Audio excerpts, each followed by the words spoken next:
el imperio de la ley frente al imperio de la fuerza. Ayer fue una jornada extraordinaria de inauguración en la que intervinieron toda una serie de autoridades, donde nos emocionamos con el discurso del expresidente de Colombia, Iván Duque, a propósito de la defensa de la democracia en Venezuela y en otros países donde está amenazada, y fue coronado con una intervención inesperada, no para nosotros los organizadores, de Carlos Vives, que volverá a intervenir mañana. Continúa el Congreso hoy y continúa en el nuevo edificio de Unicaribe, que de hecho se estrena con esta sesión y con estas sesiones simultáneas, en la que estamos planteando el reto de la desinformación. Esto es una amenaza global. Los militares utilizan el término desde hace unos años de guerra híbrida. Guerra híbrida se refiere a la guerra convencional, se refiere a la guerra de los misiles, de los cañones, de los aviones, pero también a las técnicas para debilitar a la opinión pública de todos esos países y conseguir mejor que se dobleguen. Quiero hacer una referencia. Guerra híbrida no la vimos, afortunadamente, con cañones, pero la vimos en el referéndum del Brexit. Y luego se demostró que había muchas de las mentiras que compraron claramente, y hoy en el Reino Unido hay un movimiento extraordinariamente potente para ver si se puede reintegrar a la Unión Europea, cosa muy improbable a estas alturas. Pero ahí después se ha demostrado que desde Cambridge Analytica, desde los hackers rusos, desde tantas intervenciones internacionales, todos aquellos que querían debilitar a Europa, y lo consiguieron, porque en Europa perdimos a la segunda potencia. Después de Alemania, la más importante era el Reino Unido. Eso es una muestra de cómo las noticias falsas pueden moldear, en este caso muy negativamente, lo que sucede en algunos de los países. Para inaugurar esta mesa en Unicaribe, y quedará para estudiantes y quedará para todas las personas que quieran contar con ello, tenemos a prestigiosos periodistas dominicanos. Tenemos también a Fabio Bertoni, que viene de Nueva York, él es de New York, y yo les iré presentando. Vamos a hacer intervenciones breves todos para plantear de una forma acumulativa el reto que tenemos delante y también la batalla de los medios convencionales, si se puede decir así, prensa, radio, televisión, y de los periodistas, para defender la credibilidad de esos medios y de nuestras personas. Un periodista y un medio, su capital es la credibilidad. En esa batalla estamos. Iré presentando a cada una de las personas cuando intervengan. En primer lugar, le vamos a dar la palabra a Alicia Ortega. Ella es la directora de SIN y es una periodista que ustedes conocen bien y de una trayectoria internacional. Yo tengo ocasión de encontrármelo en las reuniones desde hace años de la AIL, la Agrupación Informativa Latinoamericana, donde en mi caso, como presidente de la Academia de Televisión de España, nos aliamos realmente con una televisión de cada país, en este caso de República Dominicana, SIN. Alicia, bienvenida. Adelante. Gracias. Un honor estar aquí con ustedes en esta mañana. El reto que enfrentamos con la desinformación o fake news no es abstracto, es personal, es tangible y en ocasiones, como el caso nuestro, es doloroso. Yo creo que me pueden ayudar aquí para que vean un breve video de lo que pasa con frecuencia.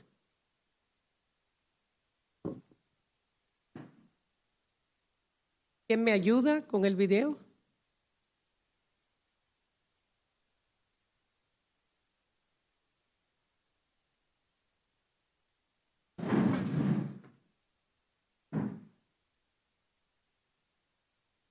$1,000 dominicanos en una semana, saldando.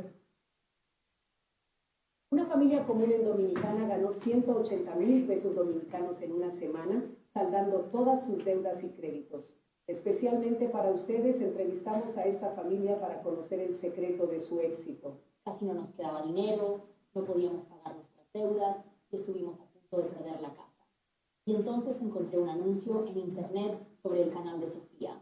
Mi esposo y yo lo vimos y decidimos invertir nuestros ahorros, porque nos aseguraban que todo saldría bien. No lo creíamos del todo, pero 3 días después, justo antes de dormir, empezaron a llegarnos notificaciones. Eran 3 pagos de $60,000 dominicanos cada uno. Ahora no le debemos nada a nadie. Podemos empezar a ahorrar para mudarnos y comprar un carro. Muchísimas gracias a Sofía por esta oportunidad. Exclusivamente para los residentes de Dominicana, Sofía ha abierto el acceso a su plataforma por 24 horas. No pierdas la oportunidad de comenzar a vivir la vida de tus sueños sin miedo al mañana. Todos los detalles en su canal de tele. Bueno, ahí vieron. Luce como yo, habla un poquito como yo, pero no soy yo. Y en Noticias SN recibimos llamadas semanalmente insultando a mi persona y a los talentos porque dicen que los hemos estafado. Esas estafas de inversión que usan mi imagen, mi voz, hasta mi reputación en videos falsos. Hemos lanzado campañas diciéndole a las personas que esto es falso, pero continúan cayendo en ese gancho. No solo esa campaña, son muchísimas diferentes. Yo puedo entender la rabia de quienes pierden sus ahorros, personas humildes que buscan mejorar su vida, pero lo que me desconcierta es que profesionales, familiares y personas educadas me pregunten, Alicia, ¿es verdad que estás promoviendo eso? Y lo mismo ocurre con otras figuras, como el empresario Frank Rainieri del Grupo Punta Cana, quien compartió conmigo también su frustración recientemente. Incluso, por ejemplo, médicos amigos míos cercanos, me han preguntado si Marino Zapete, Uchi Lora, Altagracia Salazar tenían vínculos con la USAID cuando comenzaron a salir todas esas informaciones en Twitter. Entonces, esto no es solo ya un problema de credibilidad, es una crisis que socava la confianza de los medios y las instituciones. Y no se trata en casos así de cosas tan burdas. Según Kevin West, científico de la Universidad de Washington, hay información técnicamente cierta pero engañosa, como los llamados clickbaits, esas noticias que logran ese click o ese like para leerla más. Y un ejemplo muy concreto es que en la Florida el Sun Sentinel publicó a finales de 2020 una noticia de un médico que había recibido la vacuna del COVID y a principios de enero murió repentinamente. El Chicago Tribune se hizo eco de esa noticia, pero fíjense cómo la publicó. Médico saludable muere 2 semanas después de ser vacunado. La CDC está investigando. La noticia, basada en un caso real, pero sacada de contexto en su titular, se viralizó en Estados Unidos y alcanzó aproximadamente 54 millones de personas. Y un estudio estimó que sin ese titular, 3 millones más se habrían vacunado. Entonces, la desinformación no solo se trata de artículos aislados, pero es esa estrategia para manipular, polarizar y debilitar la democracia. Y hoy cualquiera puede, desde un adolescente en una habitación, hacer cualquier página que parezca más profesional que cualquier medio. Datos claves que me parecen muy impresionantes. En Europa, 25% de la población solo consume noticias por Internet. En Estados Unidos, aunque muchos dicen verificar la información, más de la mitad de los usuarios que comparte noticias o posts políticos dicen que a veces no las verifican. Las mentiras se vuelven verdades por repetición. Cuanto más las vemos, más lo creemos. Entonces, admito que nos tienen corriendo. Este fin de semana, creo que fue este fin de semana, cuando publicaron la foto de Trump vestido de papa, yo le dije a mi esposo, no, es que eso no es verdad. Eso tiene que ser alguien con inteligencia artificial que lo hizo, para él después decirme que había sido la propia Casa Blanca que lo había hecho. Entonces nos tienen corriendo. No se sabe qué es verdad y qué no es verdad.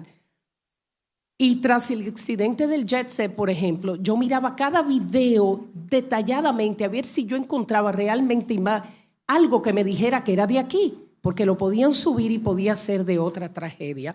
Entonces, responsabilidad como los medios es triple. Verificar antes de publicar. Mi lema siempre ha sido, no quiero ser la primera, sino la más veraz. Competir con ética. No podemos mediante un titular engañoso. O sea, es fácil escribir ese titular y conseguir ese clic, conseguir ese like, pero hay más responsabilidad más allá. Y también educar al público, enseñar a la población a cuestionar fuentes, chequear imágenes, desconfiar de lo demasiado bueno. Pero no solo es tarea de los medios, los ciudadanos sin duda hay que enseñarles que si tienes dudas, no lo compartas. Usa herramientas para poder verificar. Los gobiernos, regular sin censurar es el desafío. Países como China, Rusia, Francia cuentan con leyes sobre fake news, pero el riesgo del abuso existe con la posibilidad de que las utilicen para silenciar a los disidentes o al periodismo independiente, que pueden provocar esa autocensura con la prensa y con los medios. Y esto por la falta también de definiciones de lo que es la desinformación. Puede ocurrir que la implementación de este tipo de leyes sea arbitraria y se convierta en una violación a la libertad de expresión. En conclusión, es un llamado a la atención. Los medios prioricemos la verdad sobre la velocidad. Audiencias, sean críticos. Si algo parece dudoso, probablemente lo sea. Y las autoridades busquemos marcos legales que protejan sin censurar. La pregunta no es si podemos detenerla, sino qué sociedad queremos construir. Una donde la mentira se normalice o una donde la verdad, aunque incómoda, nos una. Muchas gracias, Alicia. Para los que os habéis incorporado ahora, gracias por venir y superar la entrada. Estamos arrancando el segundo día del Congreso Mundial del Derecho, que se inauguró ayer por la tarde. Algunos de los presentes estaban y realmente se ha constituido Santo Domingo como un faro en el mundo a partir de este Congreso Mundial del Derecho que se celebra aquí porque así se decidió en la organización, la Asociación Mundial de Juristas, en alianza, desde luego extraordinaria, con Unicaribe, a la que siempre agradeceremos su colaboración y su generosidad. La persona que acaba de intervenir, la he presentado antes, es Alicia Ortega, una conocida y solvente periodista, directora de SIN, un canal de televisión, un canal de noticias, y vamos a intervenir con distintas personas que se han acercado, que hemos seleccionado, que han preparado este asunto sobre algo tan extraordinario como es la batalla de la desinformación. A propósito de lo que decía Alicia, hay un estudio del MIT en colaboración con Harvard que demuestra, y es dramático, que una noticia falsa circula 70 veces más rápida que una noticia verdadera. ¿Por qué?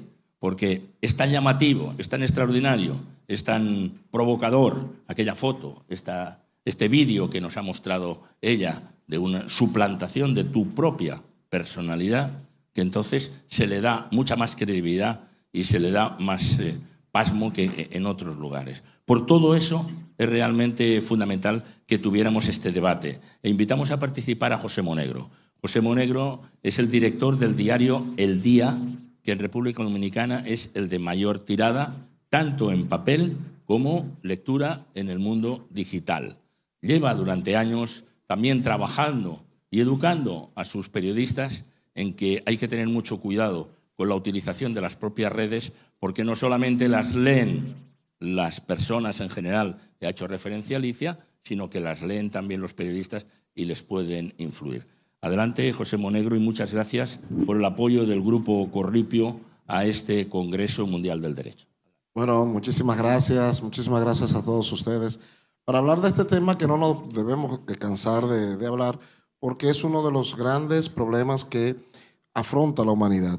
En la penúltima, el año antepasado, del Foro Mundial de Davos, se tenía en el año 2024 como el principal reto de la humanidad, el principal desafío de la humanidad era la desinformación.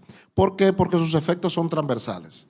El efecto de la información tiene efecto en la calidad de la democracia, tiene efecto en la economía, tiene efecto en la salud, tiene efecto también en la estabilidad social de un país, de una sociedad. Y por eso Davos entendía que en el año 2024 la desinformación era el principal desafío de toda la humanidad. Y realmente es así. la desinformación es un gran desafío. Y me gusta utilizar el término desafío más que problema, porque hay herramientas y hay posibilidades de uno afrontar ese desafío. Lo que pasa es que no queremos. Daba un dato el profesor Campo Vidal de que la información es falsa y los contenidos falsos, no me gusta tampoco utilizar el término fake news, porque si es news, no es fake. Entonces, esa combinación no pega. Contenidos falsos. Entonces, ¿por qué circulan tan rápido los contenidos falsos? Ese último estudio era un 70, creo que ese estudio tiene ya como 2 años, 2 o 3 años, de 70 veces. Yo creo que cuando 70 veces por la información falsa, creo que cuando se actualice será mucho más. Debemos estar en el triple de ese dato, que fue de un estudio que se realizó creo que hace 2 años. ¿Por qué? Bueno, porque República Dominicana somos 11 millones de habitantes. Las informaciones falsas tienen 11 millones de cómplices. ¿Por qué tienen 11 millones de cómplices? Porque me gusta. Y como me gusta, la divulgo de una vez. Y el que me dice lo contrario a lo que me gusta, entonces es el malo. Nosotros los que ejercemos el periodismo, no soy ni aspiro a ser pontífice de la ética, no aspiro, no me gusta. Simple y llanamente tengo una profesión que es el periodismo. Y el periodismo tiene unas técnicas. Entre las técnicas del periodismo está la verificación. Y yo lo que trato es de ser periodista, lo que estudié y lo que me gusta. Entonces, los que hacen su trabajo, entonces, y verifican, y cuando verifican muchas veces tiene que contraponerse a aquellos contenidos que me llegó a mi mano y que yo lo divulgué porque me gusta. Alicia me cae mal, se llega esa información diciendo que Alicia es cómplice de una estafa, la suelto de una vez y con mucha alegría. Y cuando me llega la información correcta de que eso es falso, no le doy para adelante y hasta me molesto. Y si el que me la mandó es José Monegro, eso es porque José Monegro es amigo de Alicia. Y son parte del imperio de la gran prensa. Y entonces Monegro me cae mal. Entonces aquí con el tema de la desinformación hay 11 millones de cómplices. Esto no es desinformación, es otro tipo de contenido. La imagen de la tragedia de la discoteca que se desplomó el techo, que salió una imagen del artista, de Ruby Pérez, a todo el mundo le molestaba esa imagen. Pero a mí me llegó más de 100 veces. Entonces, si te molesta, ¿para qué la mandas? Entonces, somos cómplices en eso. Voy a tomarme los 2 minutos últimos que me quedan para centrarme en mi profesión, en el periodismo. Miren, no hay ni periodismo digital, ni periodismo económico, ni periodismo deportivo, ni malos periodistas. Hay periodismo. Punto. El periodismo tiene normas y técnicas. Normas, esa la podemos discutir, de la imparcialidad y la objetividad. Yo no creo ni en la imparcialidad ni en la objetividad, pero eso es motivo de otro tema. Yo creo en la veracidad, la honestidad y la justicia, pero eso es de otra discusión. Los que ejercemos el periodismo tenemos técnicas. Una de las técnicas es, primero, que lo que yo divulgo sea veraz. Que lo que me llega lo confirmo. Y lo confirmo de las fuentes autorizadas. El profesor Campo y yo alguna vez conversábamos sobre el tema y yo decía, las redes no son fuentes. Las redes sociales no son fuentes. Tú periodista no me puedes hacer una información como veraz y divulgármela como contenido periodístico porque lo vi en Twitter. Si hay Twitter, Instagram, Facebook, son instrumentos para darme una voz de alerta. Entonces yo hago mi trabajo periodístico. En la redacción del periódico en el que trabajo, porque aunque soy director, trabajo, ¿no? ¿Verdad? Trabajo. Ayer me molesté con el equipo digital porque Bad Bunny utilizó una estrategia mercadológica, puso 2 sillas en 2 sitios, mandaron una nota de prensa, incluyendo el día en el que trabajo, pusieron, ¿cómo fue que titulamos en el día? Porque me estoy autocriticando. Incógnita en el Centro Olímpico. Porque la gente de Bad Bunny pues dijeron así, ¿dónde está el contenido periodístico de eso? ¿Dónde está la noticia?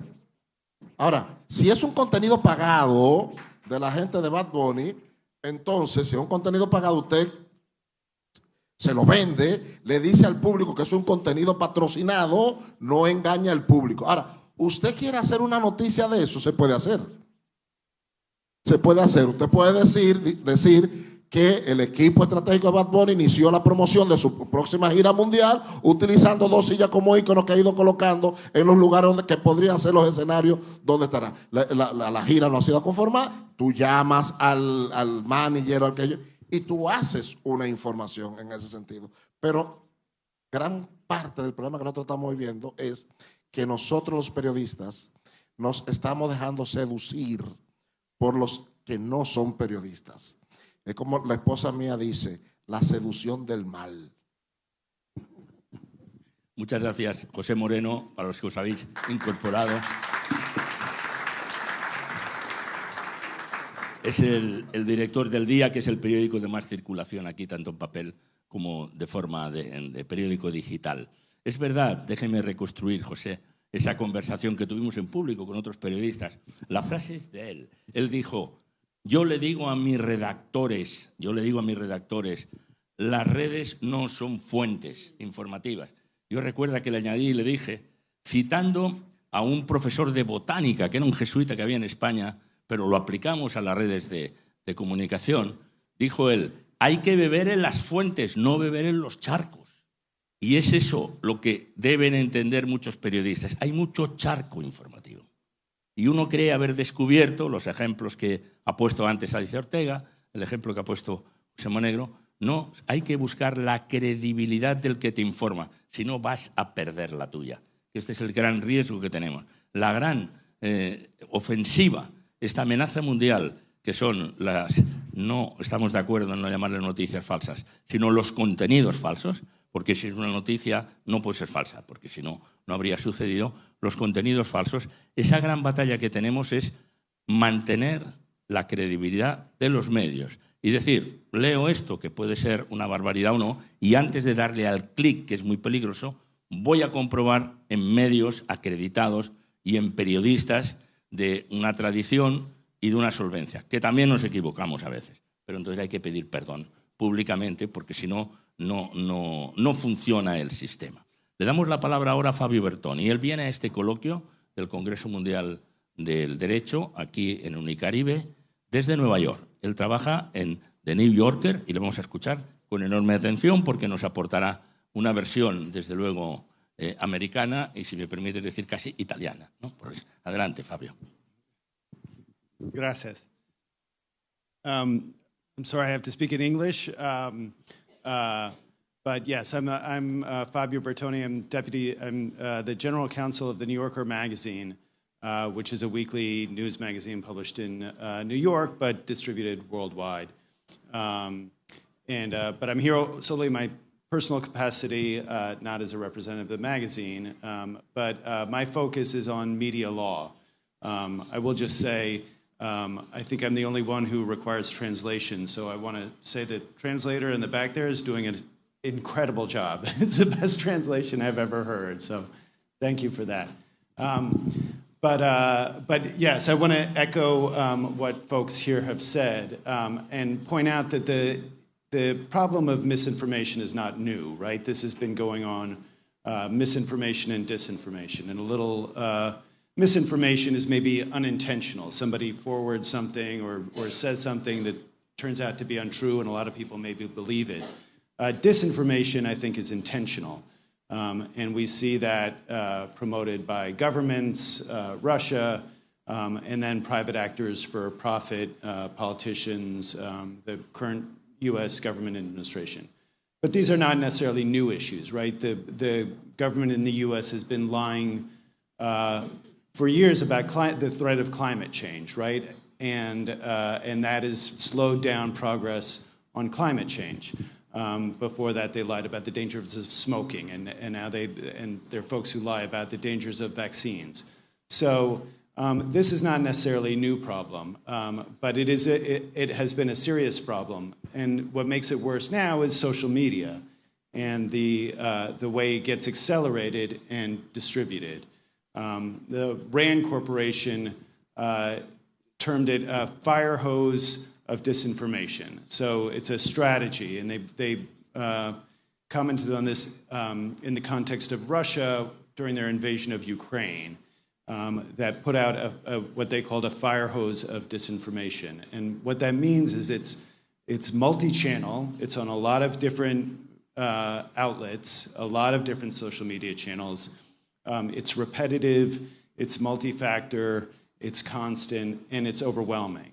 And so we in journalism who strive to fact check, and I will agree that we try very hard. At The New Yorker, we have a famous fact-checking department that checks everything before we publish it, right? So the reporter goes out, gets the story, comes back, and then we have a whole separate fact-checking department that goes through the story fact by fact and confirms. So if you describe, I was at a restaurant, we sat on a patio outside a restaurant to discuss something, and there were, geraniums at the restaurant. A fact checker will call the restaurant and say, "Are there geraniums there?" To just confirm every detail that's in the story. Do we get things wrong? Of course we get things wrong. Do we have a point of view? Yes, we have a point of view. But again, we strive always for accuracy, right? And I think a lot of people don't understand the work that goes into mainstream journalism to confirm facts, because it's terrible for journalists, for professional journalists, when we get something wrong, right? It's the worst feeling when we get things wrong. So we try very hard to not get things wrong. But my concern is that attempts to sort of stop social media, right, or regulate social media, pass laws to restrain social media, quickly become weaponized against journalists as well. So again, right now in the United States, we're facing increasing regulation and threats from legal sources against journalists. So you all know the Trump administration kicked the Associated Press out of the White House because they refused to call the Gulf of Mexico the Gulf of Mexico, right? And there are lots of things that the U.S. government is doing, and my concern is always if we give them more tools to decide what's true, what's not true, that becomes a big problem. So the burden is on us as journalistic outlets to fight this, but also the public generally to educate themselves, and that's why it's important. Journalism education, media education is very important. The problem is, and this is when I get pessimistic, is that I don't think we have a lot of time, right? If we had, what we haven't discussed is the economic pressures on journalism today, and they're enormous. We've had huge advertising declines over the past 15 years that put a lot of journalism in a terrible economic situation, which is part of the reason some journalistic outlets resort to, more clickbait, more exciting kinds of content because they're trying to compete against social media. So there are lots of problems facing journalism, and if we had 10 years, 15 years to come up with new business models, new platforms, new things like this, maybe we could do it. My concern is we don't have 15 years because this is all accelerating. Artificial intelligence is making it easier and easier to create deep fakes and also eliminate jobs at journalism outlets, eliminate legal jobs. So these problems are definitely accelerating. One solution is local journalism, right? So I think the studies have shown that people trust local media outlets more than national media outlets, and where there is strong local journalism, there is higher voter participation. There's less corruption. Taxes are lower in places that have strong local journalism. There's less divisiveness. So there are lots of benefits to local journalism. And again, the question is whether we can find an economic model that works for local journalism. I think local journalism is the answer. Strong local journalism that know their communities, and the communities know the journalists and have the trust in those journalists that's going to help this problem. The last thing I'll say, just on a point of that I think about a lot with regard to disinformation, is that I think a lot of the perpetrators of disinformation, we had a writer, Hannah Arendt, who wrote a famous book, Eichmann in Jerusalem, about the trials of the Nazis after World War II. And we have another writer, Masha Gessen, who wrote a lot about Russia. They're Russian and American, and they've written a lot about Putin. And they both make the point that oftentimes the point is not to make people believe the lie, right? The point of spewing out all these lies through disinformation, social media, is to make people doubt that there's any way to know what the truth is. So, and this is especially true when governments are doing it. It's not so much they want you to believe that people are eating cats and dogs in Ohio, like Trump said.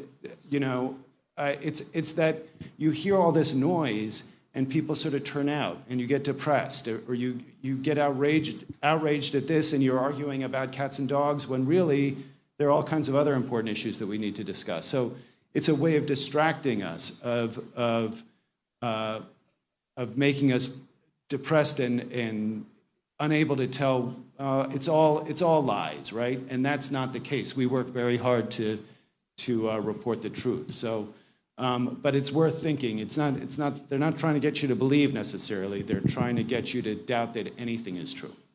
Muchas gracias. Gracias, Fabio Bertoni.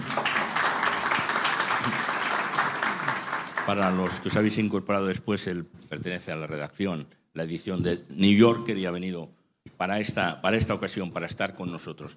Vamos a darle la palabra a Pablo McKinney, que es un periodista y un escritor dominicano con un programa realmente de mucho éxito, más allá de la radio, y también con algunos libros que yo agradezco porque alguno de ellos me ha ayudado a comprender cómo ha ido la historia política y el trenzado de la relación entre política y sociedad civil aquí en República Dominicana. Pablo, cuando quieras, bienvenido. Gracias, muchas gracias por la invitación y por su asistencia. Es maravilloso el ver. Yo pensé, bueno, pero vamos a estar solitos ahí nosotros con Alicia, cuando vi la cantidad de paneles, pero parece que no, que parece que las cosas, la demostración de afectos es interesante. Pero mire, quizás es bueno comenzar con una cita que puede de alguna manera describir la gravedad de todo esto. Esto es un artículo en noviembre del 16 de David Alandet, Cómo combatir la posverdad, pero en el artículo él dice: ¿quién puede criticar a 62 millones de norteamericanos por haber votado a Trump si el Papa pidió a los católicos que lo hicieran para que América sea fuerte y libre? Si durante la campaña se supo que Bill Clinton abusó de una menor de 13 años y por ahí continúa.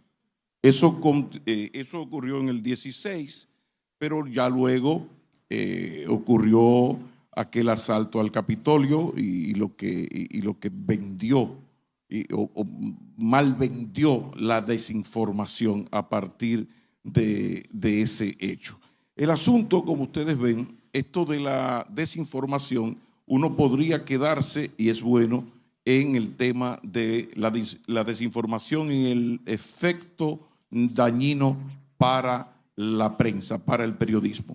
Pero como dice Mario Benedetti, el problema es más grave, el tema esto es más grave, es muchísimo más grave. Y hoy yo leía un trabajo de Miguel Franjul, que en el Listín Diario, director del Listín Diario, donde decía, bueno, pero vamos a echar el pleito. Pero decía, caramba, y ahora nos llega la inteligencia artificial.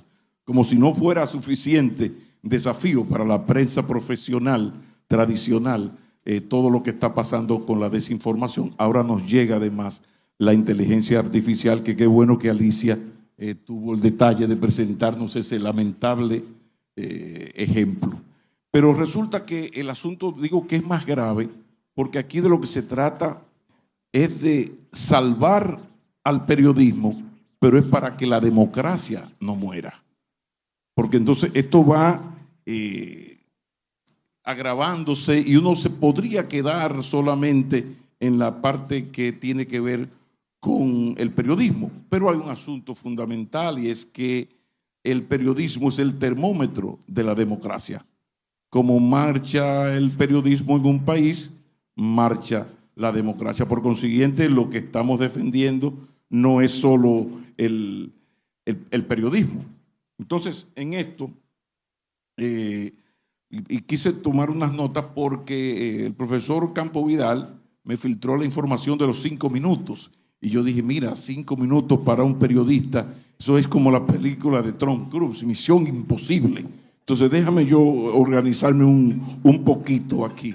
Pero en esto del periodismo y de la democracia hay un problema fundamental y que conecta con la posverdad, y es qué vamos a hacer en una sociedad, en un periodismo, en una democracia donde la verdad ha dejado de ser importante.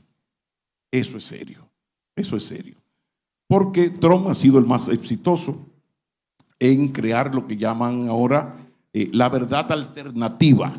El señor Obama no nació en los Estados Unidos, él es de Nigeria, no tiene pasaporte estadounidense. Bueno, el señor Trump presenta todas las benditas evidencias, pero no importa, no pasa nada. ¿Por qué?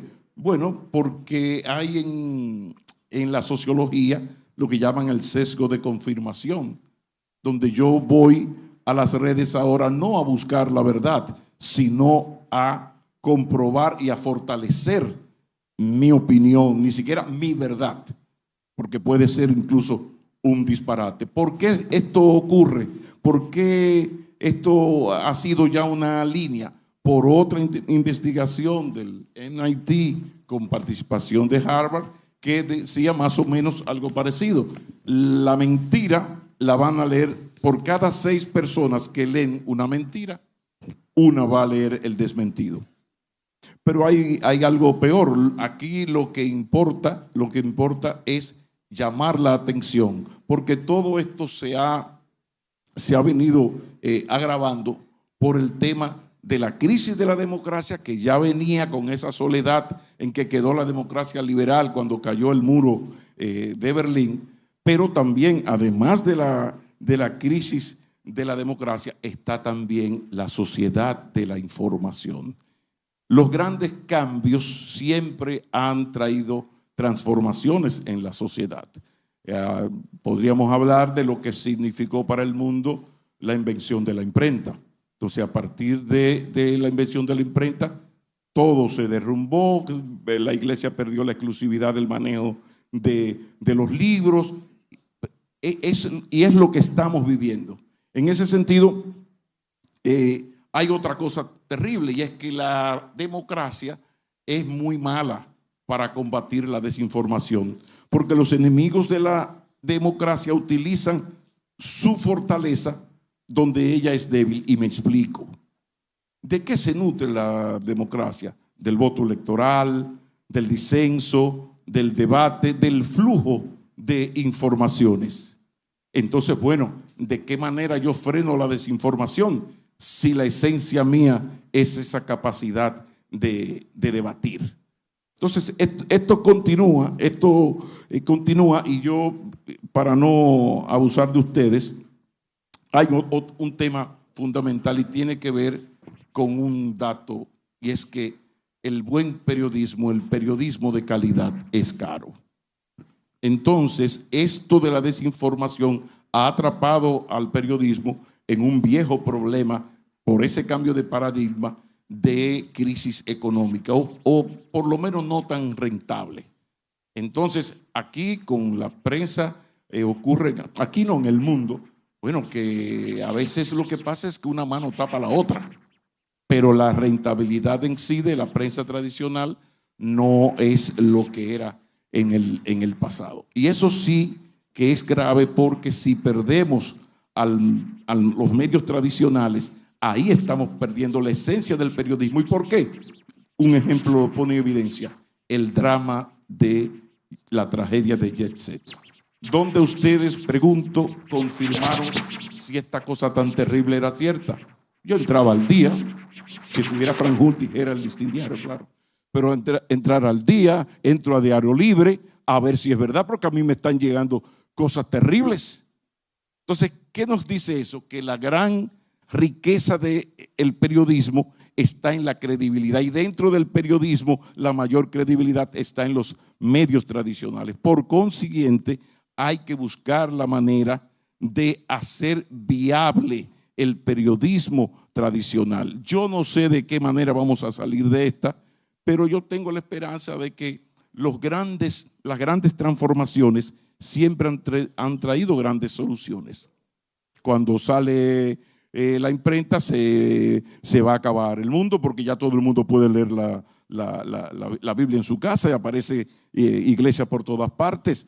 Pero claro, la televisión iba a acabar con la prensa escrita. Primero la radio, luego la televisión iba a acabar con las dos, luego viene internet. En definitiva, yo creo que si hay alguna solución va a aparecer y se debe hacer a partir de proteger, buscar la manera, yo no tengo la respuesta, pero buscar la manera de proteger la prensa tradicional. Me parece que gobiernos, sector privado, sector público, hay que ver de qué manera se le da vigencia y se mantiene ese liderazgo que tiene la prensa, y en especial me remito a la prensa escrita, porque esa es la referencia que tienen los ciudadanos cuando ocurre algo realmente grande. Ojalá que el sector privado y sector público en algún momento, y los medios por supuesto, conversen de qué manera en el mundo se va a enfrentar una desinformación que no está afectando solamente a la prensa, al ejercicio del periodismo, sino lo que es peor,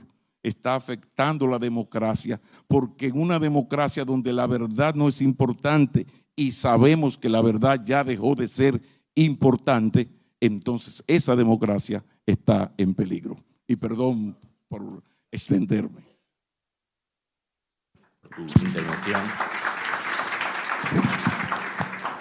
Bueno, y concluimos esta ronda inicial con Julia Muñoz Alegre. Queríamos una mirada más joven y queríamos una mirada que también está relacionada con la comunicación, porque Julia es comunicadora y participa en varios programas, pero también tiene otra actividad, y es que es diplomática. Ella está formada en República Dominicana y también en España. Tuve el honor de que fue alumna mía en Next Educación, y ella nos va a plantear esa mirada porque trabajó en el Consejo de la Competitividad en Santo Domingo, por tanto, vio esta relación con la economía, porque como decía Pablo muy bien ahora, esto que estamos hablando aquí no es cosa de periodistas y no es cosa de 4 personas, es también asuntos empresariales, pero también por esa mirada internacional, además de la que nos está aportando Fabio o yo mismo, que no somos dominicanos, pero ella que nos dé esa visión también desde la diplomacia. Julia, adelante. Muchísimas gracias. Yo también iba a decir que fue mi jefe en un documental muy importante como redactora en España, y que ha servido también para informar y educar a todos los españoles, como fue los 40 años de democracia. Y muchísimas gracias. Gracias por acompañarnos a todos los que nos ven a través de las cámaras. Y sí, yo desde una visión joven, pero quería comenzar desde el principio. ¿Qué es la desinformación? Considero que la desinformación representa uno de los mayores desafíos, no solamente para los medios de comunicación, para los periodistas, sino también para los países democráticos. Y es el mayor reto de sus instituciones, que son los que de alguna manera trabajan para el imperio de la ley, del orden. Porque precisamente la desinformación viene a romper ese orden, a desestabilizar y también a sembrar un interés particular de personas con una información manipulada. Si nos vamos a lo básico, ¿qué significa la desinformación? Y bueno, buscando un poco dentro de este mar de información que estamos todos en estos momentos involucrados, la Real Academia Española llama a la desinformación o desinformar como dar información intencionalmente manipulada.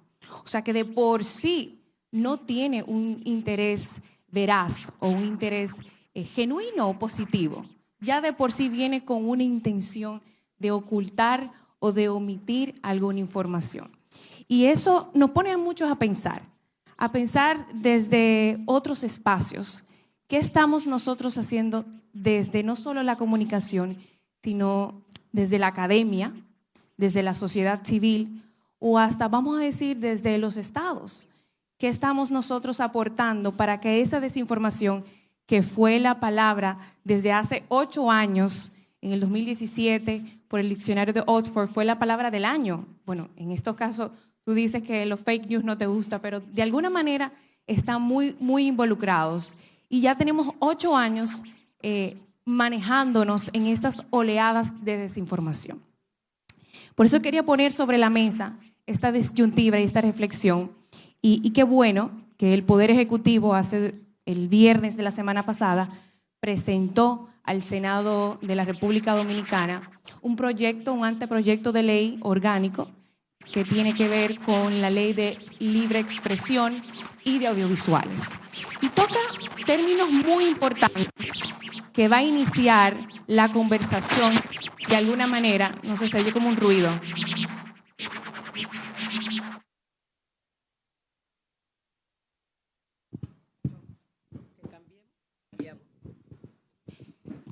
Y me llamó mucho la atención porque pone la desinformación como una oportunidad para poder abarcar a nivel regulador, a nivel, vamos a decir, un marco jurídico legal de conocimiento.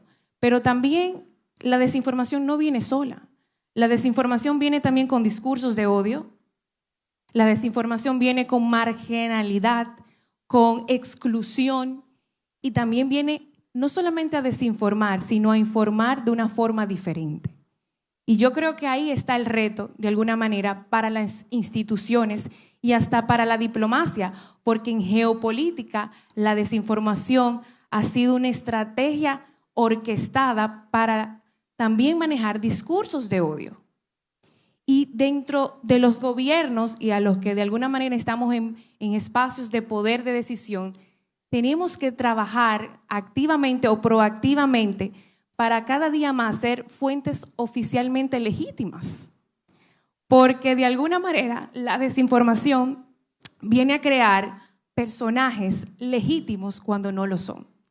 Y ahí no solamente tiene un rol y un poder los periodistas, también las autoridades tienen un poder y una responsabilidad de poder trabajar cada día para generar las estructuras y vamos a decir las oportunidades para que esa desinformación pueda ser desmantelada. Y yo creo que los jóvenes de alguna manera pecamos muchísimos por las redes sociales de ir en esa veloz oleada de información, de caer y no creo que son víctimas. A veces somos parte de ese problema. Y cada día tenemos un trabajo doble de poder educar, que es algo básico, volver a lo básico, la educación y armar como una cadena de responsables que no quede solamente en los medios, que no solamente quede en los medios. Muchas gracias. Gracias. Cada coloquio, cada sesión informativa en el Congreso la diseñamos para que ocupara 90 minutos. Hemos ocupado 2/3. Entonces vamos a continuar en debate a partir de algunas de las cuestiones que han salido, con intervenciones más breves todavía más, Pablo, para que esto tenga el ritmo necesario y poder cumplir, porque después vendrán otras personas a esta sala. Yo creo que han salido cosas enormemente interesantes aquí. Cuando al principio hablaba Alicia Ortega de una cuestión que me ha parecido muy bien resumida en un titular. Hay que regular, pero sin censurar. Y esta era una preocupación que también ha mostrado Fabio, y decía que era su preocupación. ¿Cómo vamos a regular sin censurar? Porque hay muchas personas que dicen yo publico lo que quiero o vulneras mi libertad de expresión. Cuidado, la libertad de expresión también termina donde estás invadiendo, dañando a otra persona. la libertad de expresión no es ilimitada, necesita un respeto, unas reglas. Fijarlas, hasta los propios periodistas hemos sido siempre muy reacios a que esto se plantee. Pero a mí me parece que es muy interesante que ahondemos en esta cuestión o en cualquiera de las que quieran las personas que han intervenido aquí. Me he quedado con esa frase de Pablo, muy rotunda. Hay que salvar el periodismo para que no muera la democracia. Yo creo que la batalla que estamos llevando aquí, la que estamos abordando, la que se hace en otras salas en este magnífico edificio de Unicaribe en el día de hoy, no es un coloquio más, es un punto de referencia y debe iluminarnos y ayudarnos a trabajar en los próximos años, en los próximos meses, en esa batalla que no podemos dejar al margen. Empiecen por donde quieran, pero yo quizá planteo que al principio, Alicia, porque has dicho ese titular de regular sin censura. Sí, regular sin censura, porque ahí es donde está la clave, ¿verdad? Fíjate, cuando yo busqué en Internet qué países tienen leyes para la desinformación o el contenido falso, me salió Rusia, China, después me salió Francia y Malasia, pero fue muy curioso, Rusia y China, gobiernos autoritarios. Entonces, ahí está la clave. Me pareció que, pero bien, allá restringen la información, pero siendo una democracia está pasando en Estados Unidos con lo que está haciendo la administración de Donald Trump. Y entonces me pongo a pensar, los medios independientes, las voces disidentes, ¿dónde quedan cuando un gobierno no quiere escuchar lo que tienen que decir? El mismo periodismo de investigación, a lo que yo me dedico, también pudiera padecer con leyes que regulen. Definitivamente hay que regular, porque esto está fuera de control. Yo no sé cómo hacerlo, y aquí tenemos el experto legal. Es un tema muy delicado de cómo hacerlo y no violentar esa ley de expresión, o sea, la libre expresión, no violentar las voces que están hablando la verdad, pero no es la verdad que el otro quiere escuchar, no es la verdad que el gobierno quiere escuchar. Entonces, no sé la clave cuál es, y hay que sentarse sentarse a debatir esto. Yo creo que como sociedad tenemos la ley que acaban de presentar. Yo la estaba leyendo, me mandaron un resumen ayer que supongo que a ti también te llegó de qué contenía y qué no contenía. Y ahí estamos también ya nosotros entrando en ese debate con ese proyecto que se acaba de presentar. Gracias. Adelante, Fabio. So two things. One is there are regulations now in the United States for statements that are published that are false, right? So Fox News was sued for making false statements about a voting company, Dominion, and they ended up paying almost $1 billion, $800 million. There are penalties for intentionally publishing false things in the U.S. that we all know, libel, defamation, and that's what a big part of my work is protecting against those cases. The traditional, right. So the question then becomes, so how do we regulate? Essentially, the problem is social media, right? It's people publishing, and I don't have a great answer. Facebook for a while touted out this fact-checking, independent review, fact-checking authority that they were doing for a while. They recently decided to abandon that. Recently, with the election of Donald Trump, they decided to abandon it. And the same thing with Twitter. When Musk took over, there were community notes. People would flag things as false on Twitter. Musk doesn't like that, so they've abandoned that. And I think the lesson there is that social media is not going to save us. They're not going to regulate themselves. But that still raises the problem of how to regulate them effectively, right? These are private companies, and if the government is going to decide what's true or not and institute punishment, then you have the problem of authoritarianism. It's fine if the government is a good faith actor, but if the government is not a good faith actor, then you have authoritarianism. You know, again, my hope is that there are other trusted sources of news, local news, local social media. I think maybe, you know, we're seeing the beginnings of the end of this mass social media, people getting bored of it, people not liking it so much. Hopefully, you know, there will be other forms that will arise, but I'm just I'm very skeptical of regulating speech on the basis of truth. If somebody is injured, you say something false, you know, you say, I went out last night and I robbed a liquor store, and that's false, then fine, there should be, but if I say that, you know, something that's not verifiably true or false, but is an opinion or is something that is broadly unfactual, then the idea that I would be prohibited from saying that is, as a legal matter, is concern. No, y es perfecto que hablemos esto aquí, porque esto es el Congreso Mundial del Derecho, y de aquí lo vamos a sumar, lo que aquí se diga, a estas conclusiones. De momento, ya hemos dicho, hay que regular sin censurar. Creo que estamos de acuerdo, y los ponentes, salvo que quieran hacer alguna observación, ahí queda. Pero ahora introducías, Fabio, un asunto que es muy importante. Hay que aumentar la inversión y la profesionalidad y la calidad de los verificadores de la información. Y nosotros asistimos todos dramáticamente a un debilitamiento de toda esta cuestión. Desde que Donald Trump llegó a la presidencia por segunda vez, el 20 de enero, la empresa Meta, que es la editora, si se puede decir así, de Facebook y de Instagram, disolvió en Barcelona el equipo que tenía de 2.000 personas, 2.000 empleados, limpiando redes. La ha disuelto, la ha disuelto. Debo decir que esas personas trabajando en redes tenían reivindicaciones no solamente laborales, tenían reivindicaciones también sobre asistencia mental, porque limpiar redes sucias perjudica realmente la mente de las personas. Esto es así.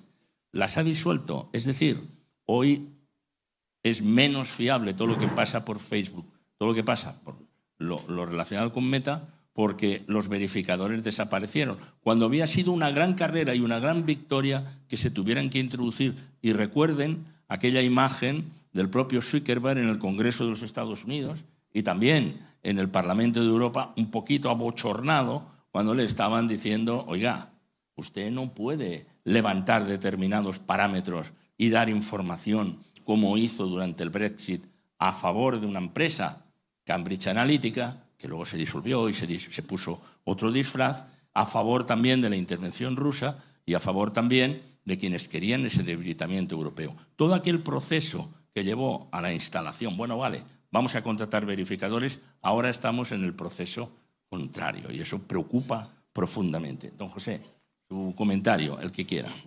Mira, yo creo que, y lo decía al principio, la desinformación tiene en República Dominicana 11 millones de cómplices.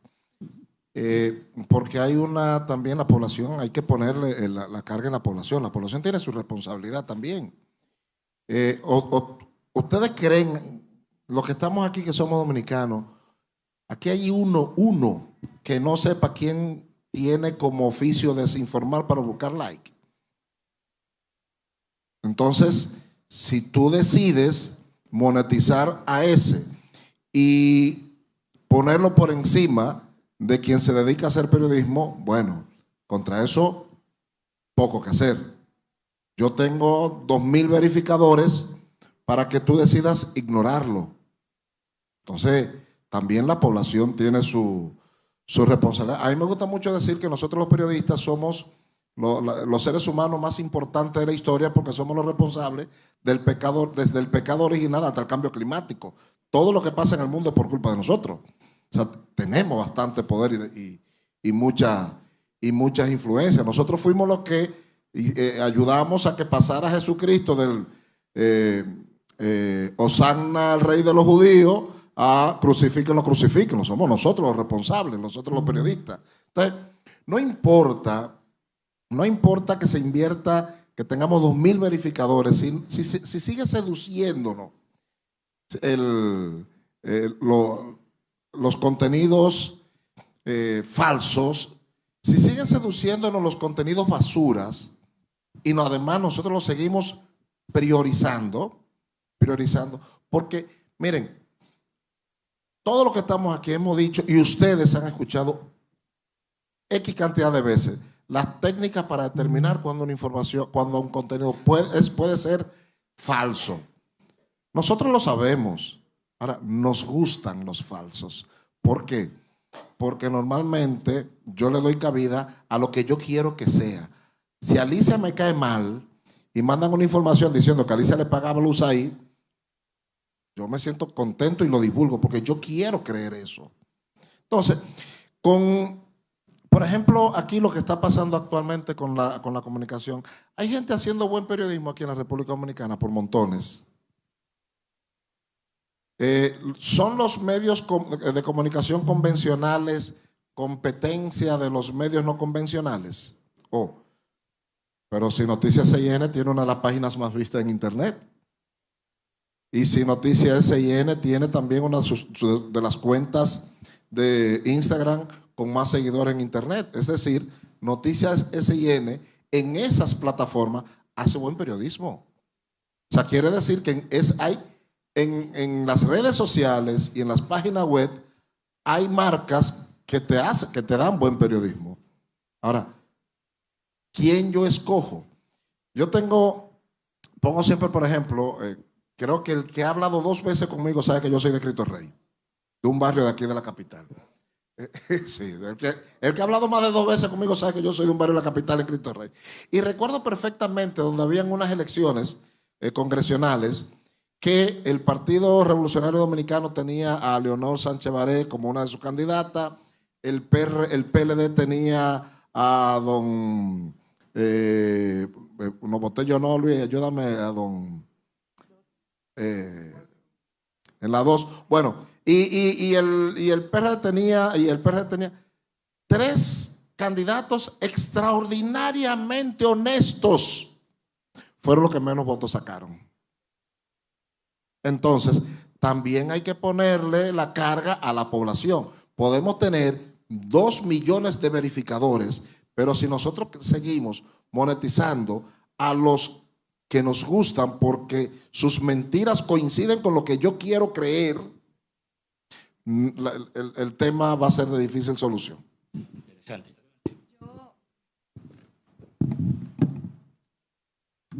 Ya. ¿Se escucha? Okay. No quería dejar pasar la oportunidad de dejar 3 ideas importantes antes de finalizar este encuentro. La República Dominicana, para los que nos escuchan de otras latitudes a los visitantes, es un país que realmente considero se encuentra firmemente comprometido con la lucha contra la información. Es una idea que es importante destacar y trabaja activamente para eso. Eso es un valor importante de los países democráticos, que no solamente sus instituciones, el sector privado, la sociedad civil, no todo es malo o negro, no todo es malo, pero sí encuentro que es un país comprometido con la lucha contra la desinformación. Otra idea importante que quisiera dejar aquí es que la desinformación o los llamados fake news o noticias falsas pueden ser utilizadas como una estrategia diplomática, especialmente en redes sociales, para influir la opinión pública de otros países, desestabilizar gobiernos e incluso incitar a conflictos. Es por eso que la desinformación puede adoptar diversas maneras y formas, incluyendo discursos de odio, noticias falsas, la propaganda, la manipulación de información para crear confusión, desconfianza y hasta para tomar decisiones en la población.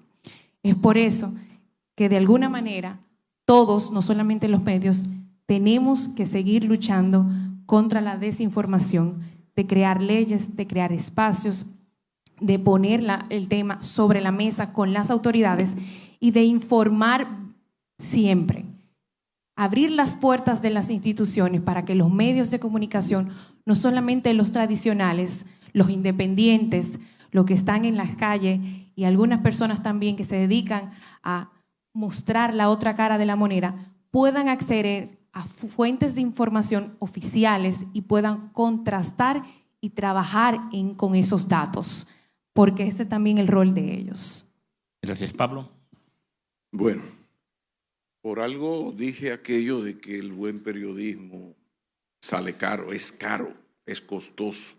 Y uno de los instrumentos de verificación cuesta dinero. Por eso dije lo que quería, quise establecer esto. Pero creo, lo primero es que lo de regular es una cosa tan terrible, solo superada por ser portero. Un término, desde que a ti te hablan de regular en periodismo, donde sea, tú reaccionas. Pero creo que cuando aquí se habla de regular, nadie está pensando ni en el Listín Diario, ni en El Día, ni en el informe de Alicia Ortega. El país está viviendo un problema serio que yo lo bauticé en el año 98, cuando era pequeñito, como comunicación coprológica, pero que tiene un problema muy serio, y es que a la gente le encanta, en sintonía con José Monegro. Y ahí están los programas, somos muchos programas de estilo diferente, y yo por mi experiencia digo que el mal día, porque a mí mi temperamento no me ayuda, yo soy mucho del consenso, pero los malos días que yo he tenido en entrevistas o en comentarios, una polémica con un compañero, con una compañera, no me entendí con un entrevistado y la cosa subió de tono, con el volumen alto van los views y va el rescate. La gente, vuelvo al concepto sociológico, ya no va en su mayoría a buscar. Ocurrió un hecho, déjame ver qué dice tal o cual analista, si me da un poco de luz sobre eso. No, yo lo que voy es a confirmar mi prejuicio a veces. Y eso es serio, eso es muy serio, porque la mayoría y ahí están los ratings, las audiencias, la mayoría prefiere esa comunicación coprológica.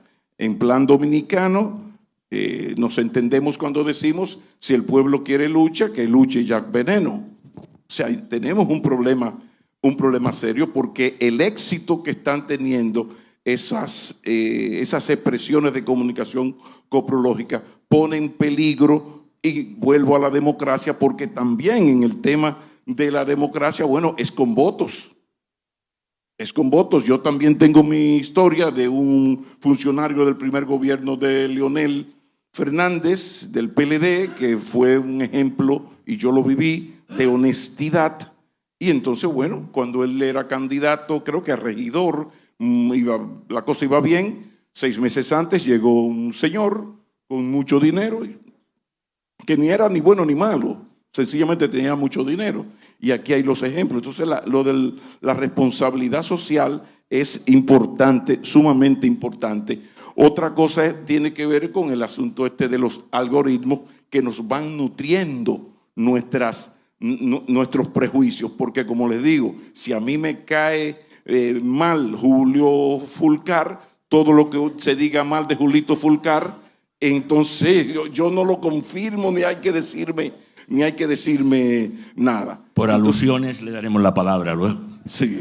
Entonces, ese es un problema serio, pero además de todo esto, y ya termino, hay que sacar algún aprendizaje, porque en algún momento al periodismo tradicional también se nos fue la mano. Y creo que lo que ocurrió con USAID, esta acusación maligna, dañina contra estos periodistas, tiene que ver un poco con eso. Y generalizar siempre es un error, pero también un poco en la medida en que yo me sentí insultado en alguna vez, en algún momento, sin ninguna evidencia. Esta es la mía. Posiblemente, y por eso, sin el posiblemente, uno lamentó mucho que gente que ha hecho siempre el periodismo, y no es porque esté presente, pero siempre, y ella lo sabe, he destacado el trabajo tan profesional de Alicia Ortega. Cuando hablamos de regular el trabajo de la prensa, no hablamos de Alicia Ortega, no hablamos del Listín Diario. Se está hablando de qué se va a hacer con una cosa o programa o lo que sea que me insultan, que me dice de todo y que para colmo hace 20 años eso era mínimo, eso no lo leía nadie. Incluso asesores de comunicación que hemos trabajado en esto, uno hace 20 años preguntaba en dónde salió, en un periódico de Neiva. Pues deja esa vaina así, que si lo bate y es de más. Era así. Resulta que no. Y ahora el hombre público, el partido, la empresa, el periodismo tiene que estar preparado para responder todo y rápido. En definitiva, yo creo que sí, que hay que pensar seriamente este asunto de la censura.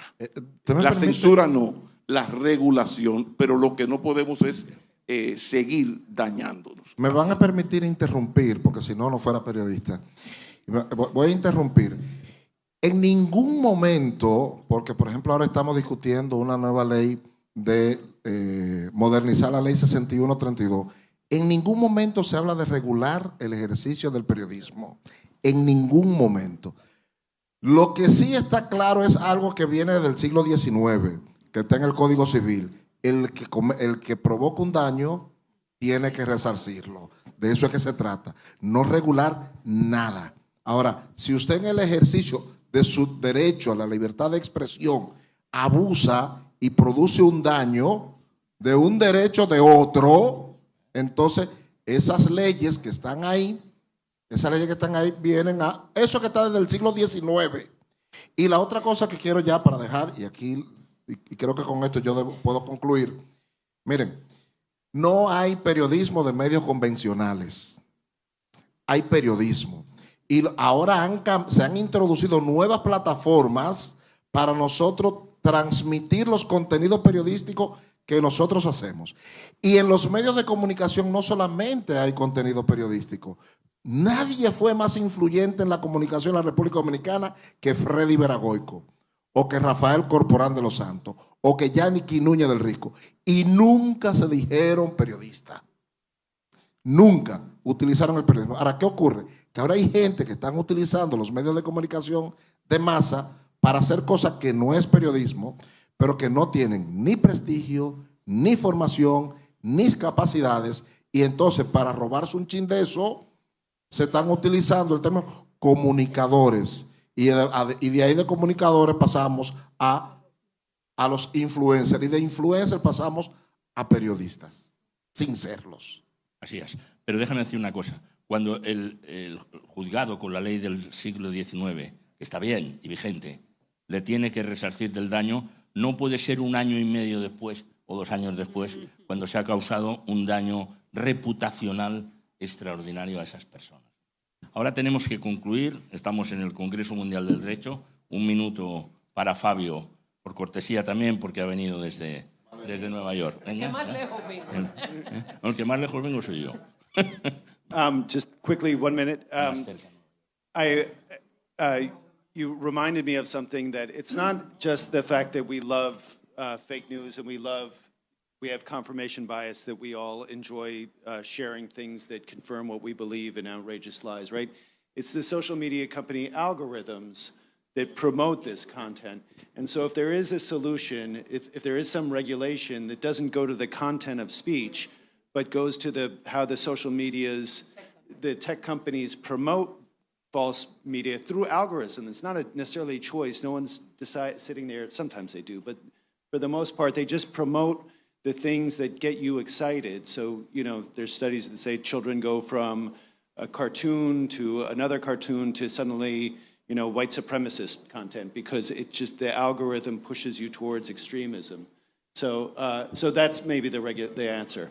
And to follow up on estaba leyendo un estudio que decía que los norteamericanos, Estados Unidos, favorecían que hubieran regulaciones por parte del gobierno, pero más allá favorecían que fueran las compañías tecnológicas que fueran reguladas con respecto a lo que se estaba publicando. Y eso sería ideal. O sea, caerle porque eso de los algoritmos, es verdad, uno ve una noticia y ya entonces empieza a salirle todo tipo de información.